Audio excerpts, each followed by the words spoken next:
आज के joint movement committee এবং আমরা 10,323-এর যৌথ উদ্যোগে যে প্রেস কনফারেন্স তাতে আমরা আমাদের পক্ষ থেকে রাজ্যের আপামর জনগণকে জানাই শুভ দীপাবলির শুভেচ্ছা অভিনন্দন।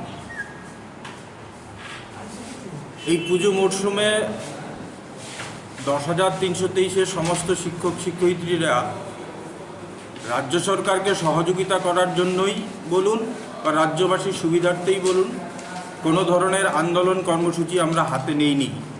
কারণ আমরা আজও বিশ্বাস করি আমরা শিক্ষক ছিলাম, শিক্ষক থাকব। সেই বিশ্বাস থেকেই কিন্তু আমরা সামাজিক দায়বদ্ধতার মধ্যে থেকেই আমরা কোনো ধরনের কর্মসূচি গ্রহণ করিনি। এখন সময় এসছে পুজো মরশুম দীপাবলি এবং ভাইফোঁটার মাধ্যমে শেষ হওয়ার শেষ পর্যায়ে এসেছি। আমরা রাজ্যবাসীর অবগতির জন্য বেশ কিছু জিনিস এরই মধ্যে ডেভেলপমেন্ট হয়েছে, সেগুলো আমরা তুলে ধরার জন্যই আজকের এই প্রেস কনফারেন্স এবং আগামী দিনের কর্মসূচি কী নিচ্ছি আমরা তার জন্য।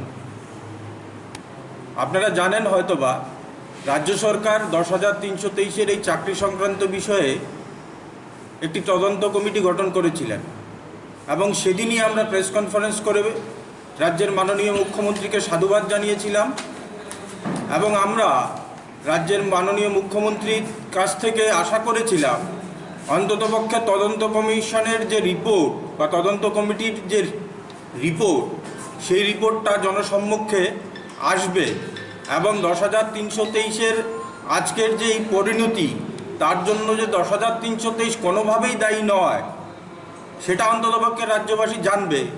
কিন্তু কোনো এক অজ্ঞাত কারণে রাজ্য সরকার নির্বাক এবং বধির হয়ে আছেন।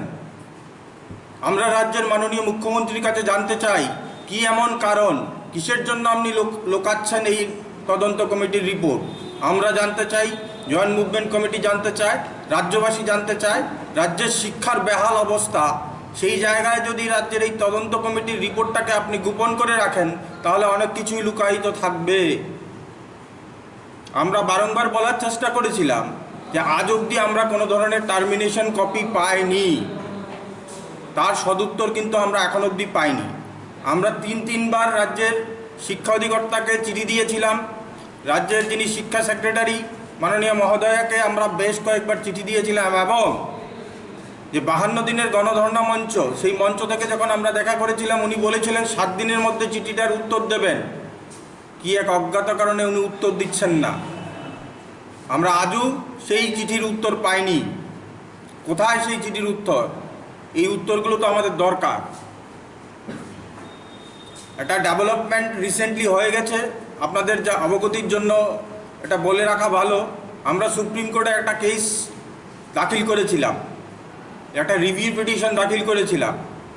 দেখুন, রাজনৈতিকভাবে শুধু আমাদের সঙ্গে ষড়যন্ত্র হচ্ছে বলে মনে হচ্ছে না, আমরা আইনগতভাবেও ষড়যন্ত্রের শিকার হচ্ছি। 10,323 কোনো এক অজ্ঞাত কারণে দেশের সর্বোচ্চ আদালতে সেই পিটিশনটাকে হিয়ারিং না করেই ডিসমিস করে দেওয়া হয়েছে। আমরা যে কথাগুলো বলছিলাম যে আমি বলে রাখি, অলোক চক্রবর্তীর কেসটাকে আমরা রিভিউ পিটিশনের জন্য দাখিল করেছিলাম সুপ্রিম কোর্টে। সুপ্রিম কোর্টের ইতিহাসে মনে হয় এই প্রথম যে উইদাউট হিয়ারিংয়ে কোনো কেসকে ডিসমিস করে দেওয়া হয়েছে। তার জন্য আগামী দিন আমরা আইনি যে ব্যবস্থাপনা সেই ব্যবস্থাপনা নিতে যাচ্ছি, সেটা অন্য দিক। কিন্তু আপনাদের জানার জন্য সেই জিনিসগুলো বলে রাখা দরকার যে শুধু রাজনৈতিকভাবে বা সরকারিভাবে আমরা ডিপ্রাইভ হচ্ছি না, আইনের দিক থেকেও আমরা কোথাও না কোথাও ডিপ্রাইভ হচ্ছি। পাশাপাশি আপনারা যারা প্রেস মিডিয়ার বন্ধুরা আছেন, আপনারা হয়তোবা জানেন আগামীকালকে আমাদের দেশের সর্বোচ্চ আদালত, ওই আদালতের একজন সিনিয়র জাস্টিস ইউ ললিত আমাদের রাজ্যে আসছেন। আমরা জয়েন্ট মুভমেন্ট কমিটির পক্ষ থেকে ওনাকে ওয়েলকাম জানাই যে আমাদের মতন ছোট রাজ্যে ওনার মতন একজন বড় জাস্টিস আসছে, এতে আমাদের রাজ্য সমৃদ্ধ হবে।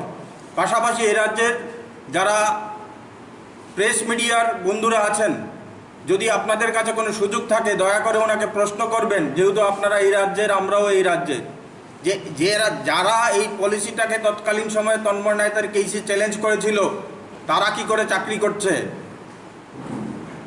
যে 37 জনের লিস্ট আমরা বারবার সাবমিট করছিলাম কোর্টের কাছে, যে তারা এই পলিসিটাকে চ্যালেঞ্জ করেছে। আজকে 2012 সালে এই 37 জন চাকরি করছে কি করে, সেই প্রশ্নটুকু অন্ততপক্ষে আপনারা জাস্টিস ইউ ললিতকে প্রশ্ন করবেন আমাদের তরফ থেকে, যেহেতু আমরা সরাসরি ওনাদের সঙ্গে যোগাযোগ করাটা সম্ভব নয়।